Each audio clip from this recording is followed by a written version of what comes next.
प्यारे बच्चों, आज हम मैथ का एक टॉपिक है क्षेत्रमिति।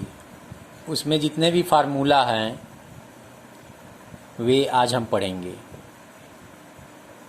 तो त्रिभुज तीन प्रकार के होते हैं: विषमबाहु त्रिभुज, समबाहु त्रिभुज, समद्विबाहु त्रिभुज। एक बार फिर से रिपीट कर दे रहे हैं, त्रिभुज तीन प्रकार के होते हैं: विषमबाहु त्रिभुज, समबाहु त्रिभुज, समद्विबाहु त्रिभुज।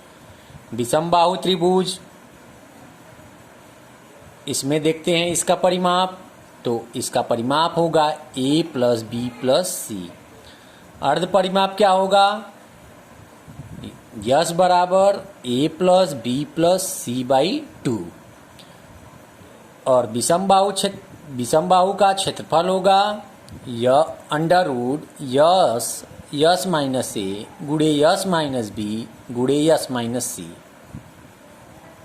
जिसे हीरोज फार्मूला भी कहते हैं।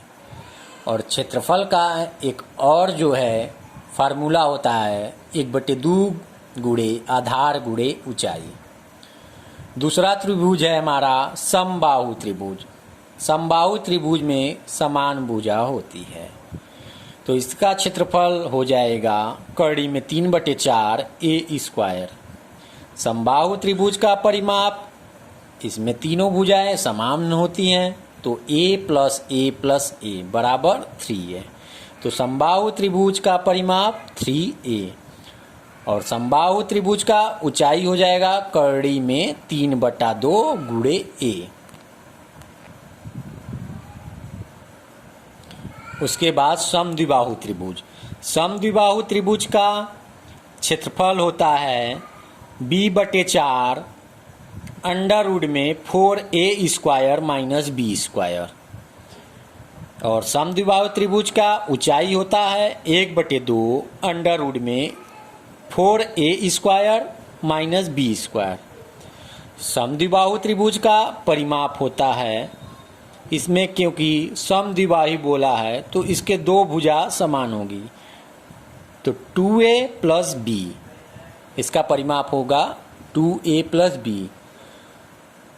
और इसके बाद हम आते हैं चतुर्भुज में। चतुर्भुज में वर्ग, तो वर्ग का परिमाप होता है 4 गुणे a, अर्थात वर्ग का परिमाप 4 गुणे भुजा। वर्ग का क्षेत्रफल भुजा स्क्वायर अर्थात a का स्क्वायर। विकर्ण होता है अंडर रूट 2 इंटू a। उसके बाद आयत पढ़ते हैं। तो आयत का परिमाप होता है 2 कोष्टक में लंबाई धन चौड़ाई, अर्थात परिमाप बराबर 2 कोष्टक में l प्लस बी। क्षेत्रफल होता है आयत का लंबाई गुणे चौड़ाई। और आयत का विकर्ण होता है अंडर रूट में l square plus B square. समचतुर्भुज का परिमाप होता है 4a। क्षेत्रफल होता है समचतुर्भुज का 1/2 गुणे d1 गुणे d2। इसमें d1 और d2 इसके विकर्ण हैं। भुजा होगा समचतुर्भुज का भुजा बराबर 1/2 अंडर रूट में d1 का स्क्वायर प्लस d2 का स्क्वायर।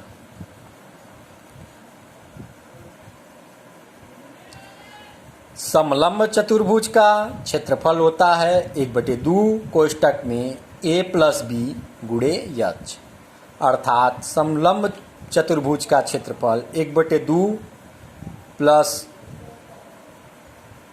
1/2 कोष्टक में a प्लस बी उनकी भुजाएं हैं और h उनकी ऊंचाई है।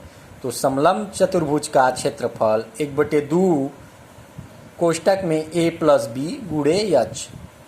अब वृत्त का आते हैं। वृत्त का क्षेत्रफल बराबर पाई आर स्क्वायर और वृत्त का परिमाप 2 पाई आर होता है। थैंक यू दोस्तों। आज हमने त्रिभुज, आयत, वर्ग, समलंब चतुर्भुज, समचतुर्भुज और वृत्त पढ़ा, जो कि बहुत ही इम्पोर्टेंट फार्मूला है। थैंक यू दोस्तों, धन्यवाद।